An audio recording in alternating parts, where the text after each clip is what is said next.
According to Jake L. Fisher, we now know the value that Nikola Vucevic and Zach LaVine could have out on the trade market. And when you pair that with the recent article from Joe Cowley on what AK's goals are for this season, it paints a picture that the Chicago Bulls probably aren't going to be aiming to win a lot of basketball games after the month of February. We'll explain that a little bit more. Plus, we'll preview the game against the Atlanta Hawks and dive into the mailbag. All that and more right after this.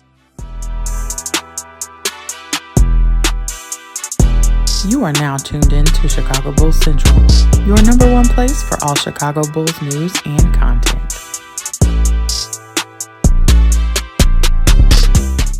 What's going on, Bulls fans? Welcome to another episode of Chicago Bulls Central, your number one spot for everything Chicago Bulls related. I'm the host there, Haize, but more importantly, you guys can follow the channel at Bulls Central Pod on every social media platform we happen to be on. With that being said, let's go ahead and get into this content for today. And so we got a word from Jake L. Fisher in regards to Zach LaVine and Nikola Vucevic and the value right now with the Chicago Bulls. Jake L. Fisher mentioned that after Jamie Coller's article, I should say, that's the word I was looking for, he went and kind of talked to some GMs around the league. And as far as Nikola Vucevic, it seems like right now, Nikola Vucevic's value seems to be a couple of second-round picks. He does say that Nikola Vucevic is more likely to be traded than Zach LaVine right now. And when you look at Nikola Vucevic having 6 20-point games out of the Bulls' 9 games so far, it should not be surprising that Nikola Vucevic's trade value was up. Now, here's what I'll say. A couple of second-round picks for Nikola Vucevic seems, honestly, a bit of an undervalue. Now, make no mistake about it. I'm sure the teams are going to look at Nikola Vucevic's age, the fact that he only has 1 year left on his deal after this, the fact that he's coming off a down year with Chicago Bulls last season, even though he's rehabbing his value this year. But that just seems like a little bit of a low value to me. And I think the Bulls are probably should try to hold out to see if they can even get a protected first-round pick. Now, I guess it depends on where those second-round picks are, right? If they're higher second-round picks, maybe 2 of those are equal to the value of a low first-round pick, depending on how much and how deep the draft is and how much scouting the Chicago Bulls do. I mean, they have found value in like Julian Phillips and Ayo Dosunmu in the second round, right? So maybe there's that aspect of it to where the Bulls could bite on a deal like that. And, especially if maybe they're not taking back as much salary back or an expiring contract that expires at the end of this year, which could get the Chicago Bulls $20 million back on their salary cap space this upcoming year, especially with Josh Giddey's contract extension probably pending, that could make that a little bit easier. So I guess there's some value outside of just the compensation part of that, which I guess can make some sense depending on where you look at it at. But overall, I think Vooch right now is playing at a near all-star level when you look at the numbers that he's putting up on top of the efficiency that he's putting up. Not saying he'll be an all-star. I'm saying near all-star numbers, right? That's what I'm saying, is that it's going to be comparable numbers to people who do make the all-star team. And so the Bulls just got to weigh that value, right? But I think, and we'll talk about it when we get into Joe Cowley's article, when you just look at kind of how you're surveying the league around that, you want to strike where the iron's hot. Nikola Vucevic had negative trade value last year. So if that trade value is getting into the positive area where you're getting, expiring contracts and draft compensation of multiple second-round picks, maybe AK will bite on that as we lead to the trade deadline. We'll ultimately end up seeing one of the things that I think Bulls fans need to prepare themselves for is there's a high probability one of Zach LaVine or Nikola Vucevic ends up on a team that they absolutely kill it in the playoffs. Now, as far as Zach LaVine's contract, Jake L. Fisher said this, that LaVine's contract is still making teams kind of scaring teams a little bit away from trading for Zach LaVine. And I'm sure the injury to Zach LaVine, him missing multiple games already at this early part of the season, is probably playing into that as well. But he did mention that the Lakers are still a team that are very likely to get back in on the Zach LaVine trade market, and they'll have the contracts that they need to match. Not really the draft compensation, but when you look at like D'Angelo Russell and how he's already fallen out, of that starting lineup, I do think that they're going to have pieces and contracts to be able to match Zach LaVine's if they really wanted to. The question is that the type of deal that the Chicago Bulls are going to bite on? But to still hear that teams are kind of still a little scared of the contract aspect of Zach LaVine, it just makes sense, right? Zach LaVine has a $8 million, I think at this point, or maybe in the last year, it's $48 million, and still 3 years left on it. So it's still a decent commitment for a team, if they do trade for Zach LaVine. And so teams got to make sure that if they make that move, especially in the area now where we're into the, the era of the first and second tax apron and how restrictive that second tax apron can be, teams are going to really be, selective over adding the type of salary that Zach LaVine is. It's movable, right? It's a movable salary. It just comes down to what are you willing to give up, and then does that get you where you need to be? And so, the Lakers, D'Angelo Russell get you about halfway there to matching Zach LaVine's contract, and then Gabe Vincent, and you start getting to those areas, you start getting close enough.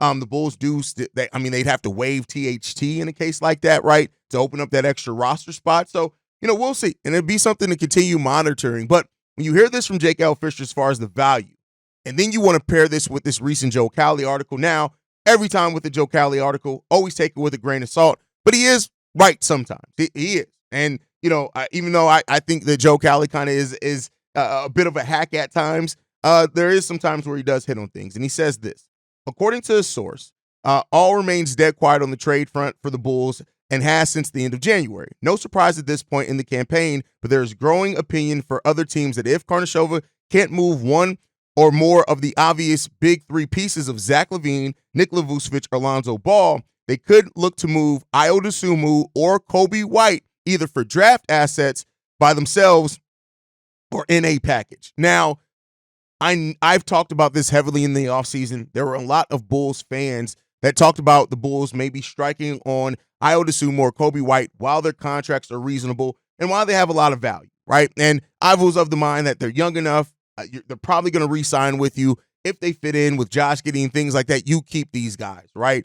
And so, but it seems like, and when you pair this with the next part of this article as well, is that maybe that AK is more inclined to tank than what people have thought. And it says this, to go further in this article: in a perfect world, the Bulls' top suit wants to showcase as much talent as he can for 30 to 35 games or so before making sure the roster stays in the bottom 10 for the draft lottery, keeping the protected 2025 first-round pick out of the Spurs' hands. That's why White and Dosunmu could come into play. Both represent the next wave of talent that has been developed out of the 2021 rebuild, and both are on very attractive contracts. White has 2 years and just over $25 million left in total, and Dosunmu has 2 years at $14.5 million. So this is the first that we're hearing that keeping that 2025 draft pick is a priority by AK and the Chicago Bulls front office. Now, again, as I said, take this with a grain of salt, as we should everything from every writer. I don't care who they are, Casey Johnson included. But if the Bulls truly are in asset acquisition mode, and that does become the goal, if they pivot off, if they can't move Zach LaVine and instead pivot off moving one of Ayo Dosunmu or Coby White to get more draft compensation, as well as maybe keep their opportunity to keep that 2025 first-round pick out of the Spurs' hands, that really does kind of paint this picture. And the key thing that stood out to me in that is that they want to showcase talent for 30 to 35 games or so before making sure they stay in the bottom 10 of the draft. That is, listen, it's a vision, right? And here's the thing that I always say with this team. Do I want to see the Bulls move off of Coby and or Ayo Dosunmu? The answer I say is no. But the thing that I've been saying for the longest part is you got to have a vision. You got to have a clear vision. And if this team looks at it and says, hey, we want everybody 22 and under staying on this team, everybody over the age of 24, basically, you have the opportunity to be moved. And if that gets you a lot of draft, let's say that the Bulls keep their 2025 pick. Let's say they get another pick in the 2025 draft by moving Ayo or Coby, or they're able to add them to a Zach LaVine or Nikola Vucevic package to get a better draft pick as well.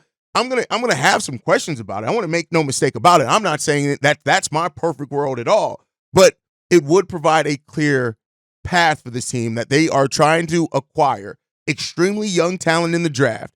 Keep in mind, even though Josh Giddey's on his fourth year in the league, still only 22, 23 years old, if that's the route that the Bulls are going, it would determine a clear path. And keep in mind, too, the Bulls have their own first-round picks going forward. So if they are to get younger and they are going to be bad for 2 or 3 years, most of those years they're going to be able to keep their own pick, which then, you're adding some really good young talent at that point in time. So that's really what maybe the Bulls, a path that the Bulls could very well be on. Not saying that that's the best path. I'm not saying that that's a path that all Bulls fans would love to see, but keep in mind this. The Bulls have their own first-round pick. It's top 10 protected this year. It's also top 8 protected next year, the next 2 years. So technically, if the Bulls were to bottom out over the next 3 years, they'll be able to keep their neck. They'll be able to basically completely avoid sitting in the San Antonio Spurs that first-round pick while having their own first-round picks every year after that.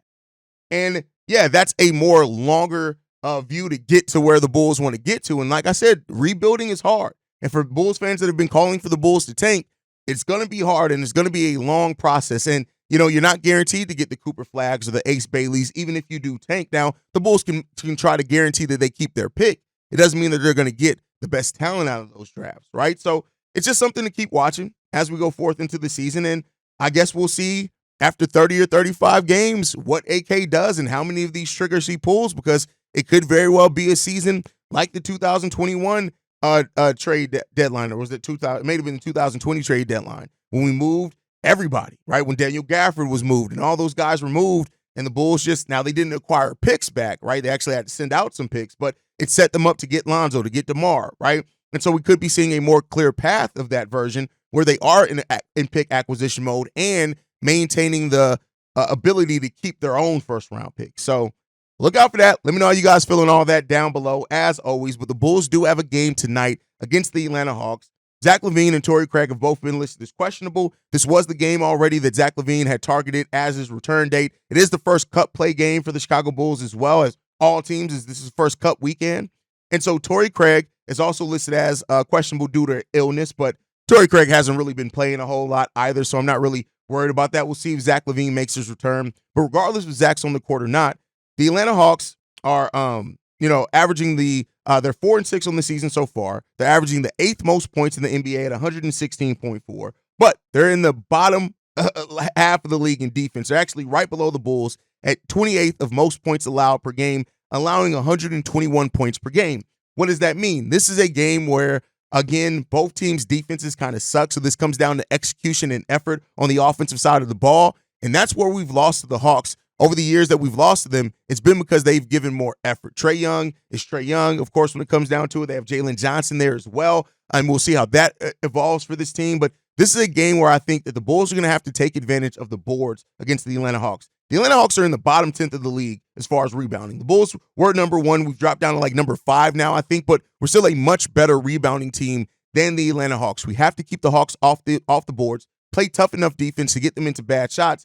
If we can get out in transition like the Bulls are trying to do, it definitely helps our offense be better. But regardless, the Bulls got to find a way to stop the bleeding today. We got to be a better defensive sound team. We got to give better effort defensively, and we got to execute. We got to limit the turnovers. The points in the paint at this point, I think, is just going to be one of the side effects of this Bulls team, much like three-point shooting has been the last few years. I just think this is going to be a team that's just going to give up points in the teeth of the defense. But we got to be better with turnovers. We're a much better team when we're spreading the ball around, getting everybody involved. Ayo and Coby have to be good and on point regardless if Zach is in or out. And overall, I'm really still looking at this bench unit. This bench unit is the one that comes in and changes the energy for the Bulls team. Dalen, Julian, Ayo when he's coming off the bench, Monas Vucevic, THT, right? We're looking at those guys to be really big parts of this, especially against an Atlanta Hawks team that typically goes 9 or 10 deep. So, this is a game where Vooch, of course, his rebounding, his production in the paint is going to be really big against a Clint Capella.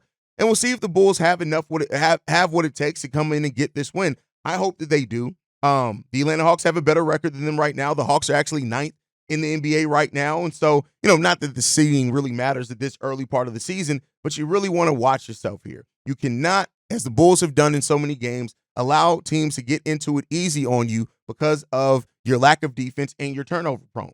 Bogdanovic is out today. He's going to be out for quite a while, so you don't have him. He's been a Bulls killer before.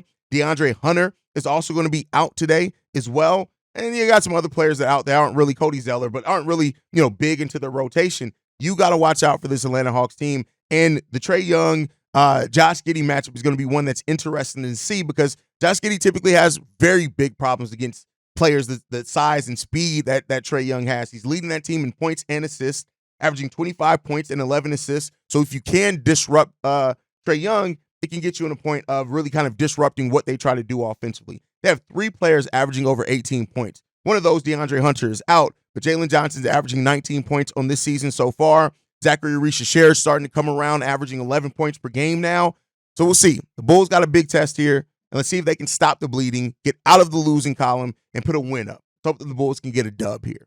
All right. With that said, though, let's go ahead and transition into it is Saturday, so that means it is mailbag day. This main part of the episode is built around your voicemails. Let's get into the first one. This one's from Michael Korn. Hello there, Haize. Our Bulls have played 7 games, have lost 7 so far. That's a 42.8% losing percentage. So just check the AI. 45% is a losing percentage that still qualifies for the 10th seed in the Eastern Conference based on the 10-year average. 7 games may be a small, but I think in this case could be a good representative sample of things to follow for the Bulls, namely more wishy-washy. Oh man, come on as Bulls fans, let's get some victories. Yeah, I don't know what to say except, this could be, we don't need 25 games to know like what the Bulls' identity or how the Bulls will be playing for the rest of the season, in my view. And, what do you say? And, anyway, keep up the work during these tough basketball times or challenging basketball times as a Bulls fan. Anyway, hang in there. Talk to you later. Bye-bye. Hey there, I called back just to add, with the 45% losing percentage that can qualify the Bulls for the 10th seed. Do we want, this begets the question, do we really want, our team just to make it 10th? Is that, how positive is that? Would there be some encouraging signs? I don't know. I'd rather see them be better or just, realize they may stink, but potentially get a good draft choice. Man, that was kind of like what we were thinking before the season started. And now, are we here again? What's the future of the Bulls this year? What are they really playing for? Anyway, great show as always. Thanks a lot. Yeah, the Bulls are a wishy-washy team. Now, the Bulls have since you left this, have actually dropped to a 33% win percentage, which now has them out of the play-in, right? But the thing is that it's not all said and done yet for the Bulls. I know that the Bulls have looked bad, but they could once again hover around that play-in spot. But the question that you asked here, as far as we do know who this Bulls team is, but we also know the results of continually being a play-in team. It doesn't really get you far. It doesn't really net you anything. And so I don't necessarily see the benefit of just competing for a play-in again for this team personally. But again, you want your team to try to be competitive. You want your team to try to win basketball games. And that's what the Bulls are trying to do. But it's just been very ugly for this team. And so you hope that those things are going to start turning around for this team overall. And if they can get it together, we'll see, man. But what the future is for the Bulls, that's the question. What are they playing for? And if you pair this with what we read earlier in this episode, it seems like the future for the Chicago Bulls may be draft pick allocation. And maybe that's the right choice, right?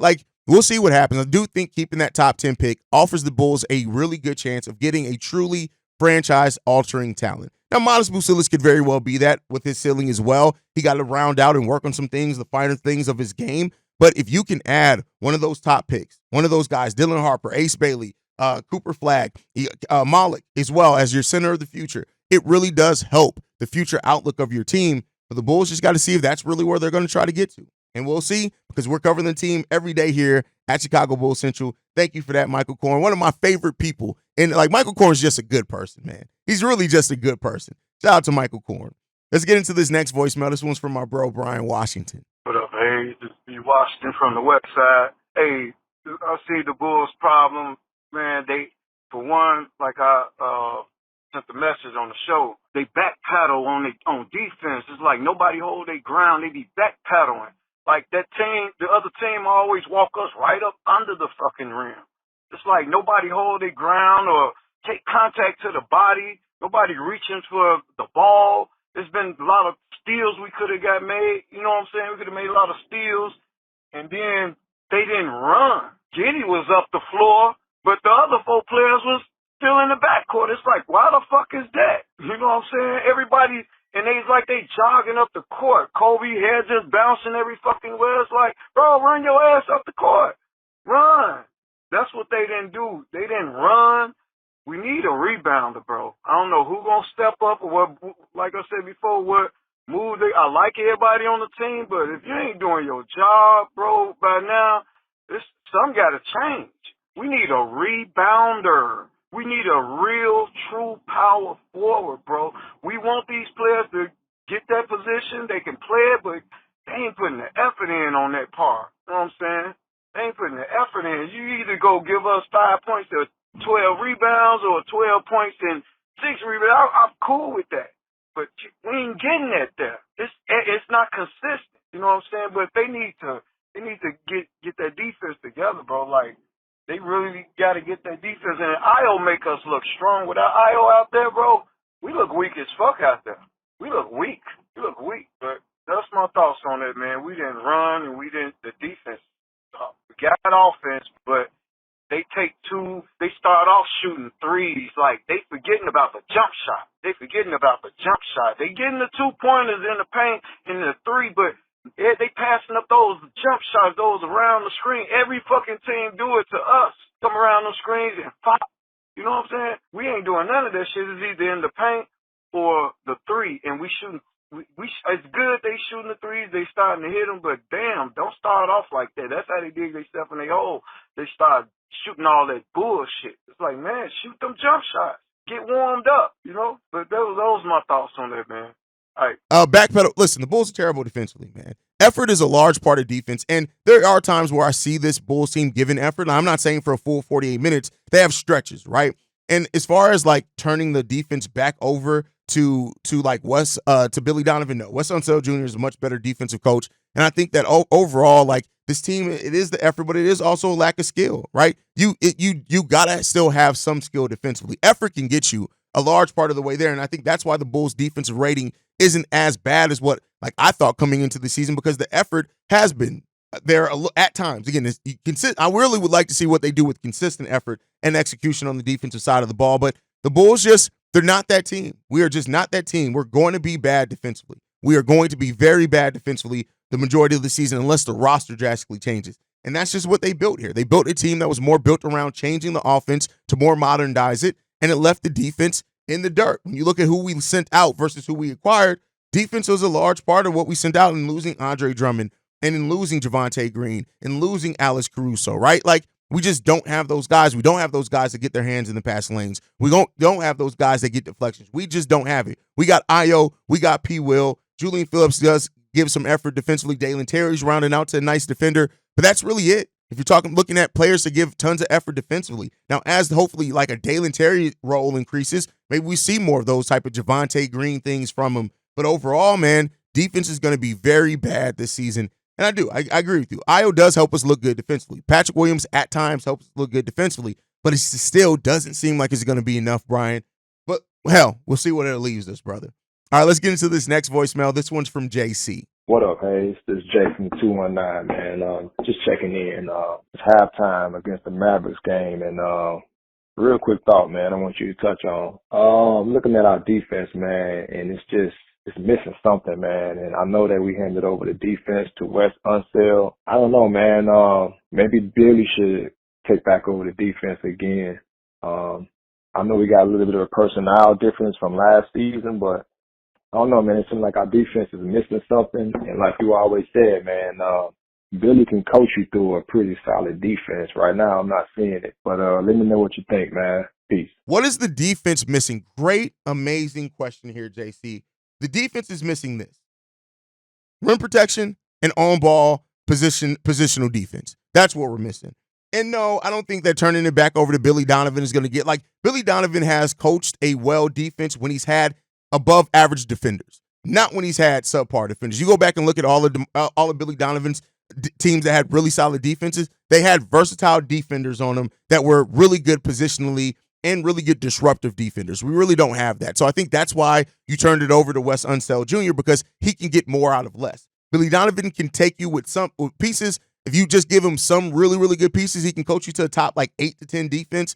But when you're talking about a team that has like bottom 5th of the league talent as far as defensively, I don't think Billy Donovan's really going to get much out of that. The Bulls are missing rim protection, which we've been missing for the last 5 years, and we're missing that on-ball versatility as far as defender, that disruptive defender on ball. Ayo can do that somewhat, but then again, we're still asking Ayo to do a lot offensively, even though he hasn't really lived up to that yet. And so, yeah, that's why you see like P. Will being solid guarding like centers, right? Like he's been really good at doing that so far this season. But again, it's only going to get you so far with the talent that you have here and how your defense is ran. This Bulls team is not set up to be a good defensive team.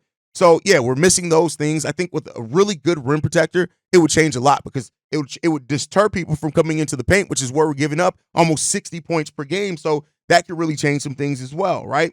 So we'll see what that happens for the Bulls team, how much of this they can realistically fix, but it's probably going to be an ugly season, my brother. Probably a big, ugly season. All right, let's get into this next voicemail. This one's from my brother, Corn. What's the word, King? What's the word? What it don't do? It's your brother, Corn. Hey, man, I don't even want to talk about Bulls basketball, man. I just called to troll your ass and fuck with you on this one. Question. Who leading? I know the season barely started, but I just got the glow right now. You know, I'm a sore loser, but I'm a worse winner. All I gotta say is this. What's up with Zach Edey, man?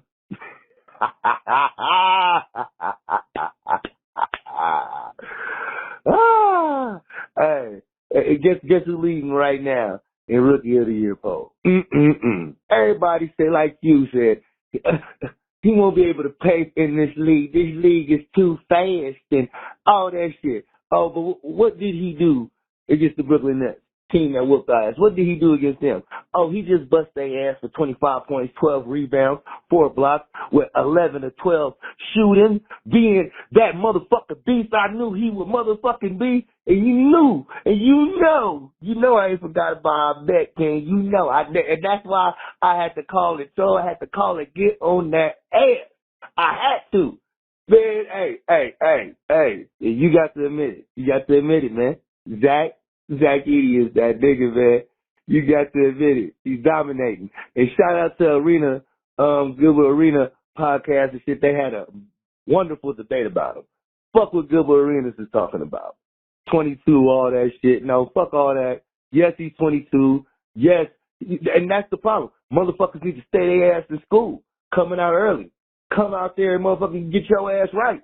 Stay your ass in motherfucking school and learn something like Zach Edey do. You feel me? And maybe you be dominant, and maybe you come out this game, and your ass will already have KFC commercials and shit, like my nigga Zach motherfucking Edey. Hey man, my jersey size is medium. I don't know what jersey yet, but you just get ready to send your brother that gift. Hey man, you know I have to fuck with you on this one, man. It's just been a bad week of Bulls basketball, man. We need some enlightenment. You know I love you, King. It's all in fun. Blessings. I knew you're going to take your victory lap with Zach Edey. Here's what I'll say this, right? And I'm going to get into the good and bad of Zach Edey. I know it was my brother Corn is a reactionary person. He's a prisoner of the moment. He's admitted it. But listen, Zach Edey so far as being number one, he's benefited from a weak rookie class. He was the only rookie for a while, even averaging double digits. Now, Zachary Arisha and some other ones have started catching up with him, right? So that's starting to fail. But let's be clear. Zach Edey has 2 double-digit rebounding games so far on this season. He has to get better in those areas. Right now, he's scoring efficiently. But the one thing as well in my preseason analysis of Josh Giddey, you got to look at the team that he went to. That was before he was drafted. He did go to the team that needs exactly what Zach Edey brings. And Zach Edey's been a net positive for that team. Like, let's make no mistake about it. He's doing a fairly good job at staying out of foul trouble as well, which is really good for a rookie big, right? Yes, he's 22 years old. He's averaging 3 fouls per game. But listen, hell, Jaren Jackson Jr. is still having foul trouble with how long he's been in the league, right? But having him and JJJ out there has been really good. But let's be clear here. Zach Edey is not like he's being a world beater looking amazing. He's not. Like, you glazed him a little bit there, brother. He has 2 double-digit rebounding games on the year. At being fucking 7'4", he needs more than that. Now, he's out there with an overall good rebounding team as well. But I think when you look at also with how the rookie class is starting to get better, you now have Zachary Arisha averaging more points than him. Of course, Zach Edey's has the most double-doubles, but Karen Carrington and Alexander Sarr are right there as well, right? Jalen Wells and Carlton Carrington are starting to catch up in those other areas as well. So let's see. I mean, he's deserved it so far. I'm not trying to take away from Zach Edey in that aspect of things at all. He's deserved it so far, but it's not that he's done it in the sense where he's not going to be able to get passed up yet either, right? Still a negative plus minus when he's on the court. I think a player like Yves Missy's playing really good for his team in his role as well. So we'll see. I do think that right now he is the favorite to win Rookie of the Year. But we're 9 games into the season. Let's see how it's going to develop, Corn. But thank you guys for leaving those, man. Make sure you guys are following the show at Bull Central Pod. You send us any feedback, questions, comments, concerns. bullcentralpod@gmail.com. Lastly, if you want to leave a text message and our voicemail for the mailbag, the number to do so, 773-270-2799. We are the number one spot for everything Chicago Bulls related, but that's thanks to you guys. And like I like to end every episode on, go Bulls. Love you guys. See red if you can, y'all. Peace. This has been a presentation of the Break Media.